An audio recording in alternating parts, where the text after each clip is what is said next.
মাত্র 6 বছর সংসার করেছে, একটা ছেলে একটা মেয়ে হয়েছে, স্বামীটা প্যারালাইসিস হয়ে পড়ে গেছে, 19 বছর পরে থেকে মরল। কয় বছর সংসার করলো? কথা কয় না হবে? কয় বছর সংসার করলো? 6 বছর। মেয়েটা যখন করলে স্বামী প্যারালাইসিস হলো, এখন প্রশ্ন, নরোত্তম দা টাকা ছিল না, প্রচুর টাকার মালিক, যায়নি ডাক্তারের কাছে? গেছে, ব্যাঙ্গালোর গেছে, জাপান গেছে, সিঙ্গাপুর গেছে, মালয়েশিয়া গেছে, ভালো হয়নি। কেন হবে না?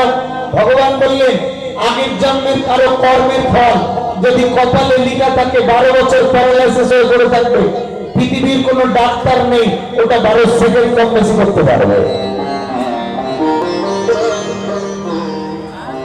যদি টাকা দিলে আগের জন্মের কর্মফল মাপ হতো, তাহলে পৃথিবীর ধনী মানুষগুলো হাসপাতালে পড়ে। মায়েরা, টাকা দিলে যদি মানুষ সুখী হতো, টাকা দিয়ে যদি মানুষ সুখী হতো, তাহলে পৃথিবীর ধনী মানুষের মেয়েগুলো দুঃখ পেত না। জেনে রাখবেন, কপালের লিখন না যায়।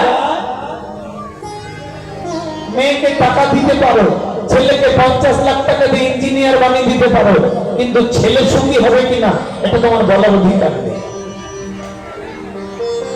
এই জন্য মোহ, খুব মন দিয়ে শুনবে এই কথাগুলো। এই জন্য বলছেন ছেলে মেয়েকে জীবনের শুরুতেই বলে দাও, মারে আমি তোকে টাকা দিতে পারি, খোকা আমি তোকে 10 বিঘা জমির মালিক বানিয়ে দিতে পারি, কিন্তু